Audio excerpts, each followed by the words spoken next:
광주 아파트 붕괴 사고 현장에서 실종자 수색 작업에 큰 걸림돌인 타워 크레인을 해체하는 작업이 어제부터 이어지고 있습니다.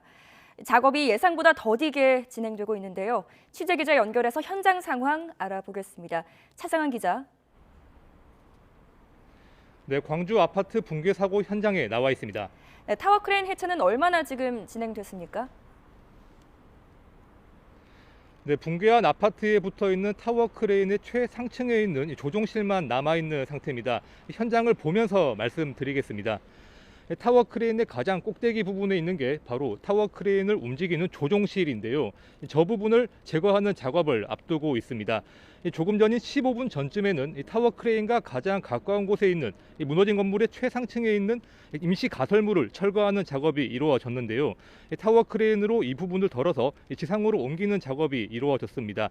이 과정에서 잔해물 일부가 바닥으로 떨어지는 위험한 상황이 목격되기도 했습니다.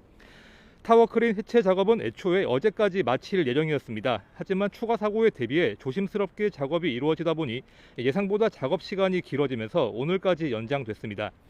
크레인 해체는 크게 3단계로 이루어지는데 무게추와 붐대, 조종실을 차례로 제거하는 순서로 진행됩니다.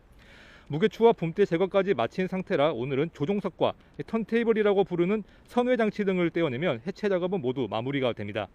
이 작업을 오늘 오전 중에 모두 마칠 계획이었는데 예상보다 늦어지고 있습니다. 대책본부는 어제 타워 크레인 반경 79m를 위험구역으로 정해 주민 대피령을 발령하고 사람들의 접근을 통제했는데요.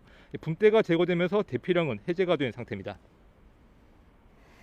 네, 작업이 쉽지 않아 보이는데 실종자 수색 작업은 언제부터 재개되는 겁니까? 네, 타워 크레인을 해체하는 작업이 완전히 마무리돼야 실종자를 찾는 수색 작업도 시작할 수가 있습니다.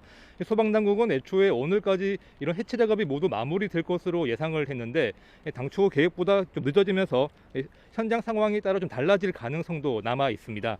크레인 해체와 함께 붕괴가 발생한 상층부의 벽면을 안정화하는 작업을 먼저 진행할 계획인데요. 이 작업을 통해 안전이 확보되면 잔해물 제거와 탐색 구조 활동을 전면 재개하겠다는 게 소방당국의 계획입니다. 수색과 구조 작업에 구조견 5마리가 투입될 예정이고 드론을 이용한 실내 정밀 수색도 준비하고 있습니다. 붕괴가 발생한 22층 이상 지점에서는 실종자가 있을 가능성이 커 집중 수색이 이루어질 것으로 보입니다. 아파트 붕괴 사고로 대피 생활을 이어가고 있는 주변 상인들이 항의 시위를 벌이기도 했는데요. 상인들은 실종자 수색이 최우선이라 그동안 참고 기다려왔지만 광주 서구청은 아무런 대책을 내놓지 않고 있다며 공사 과정에서의 문제점을 수백 번 제기했는데도 구청이 방치했다고 목소리를 높였습니다. 지금까지 광주 아파트 붕괴 사고 현장에서 YTN 차상훈입니다.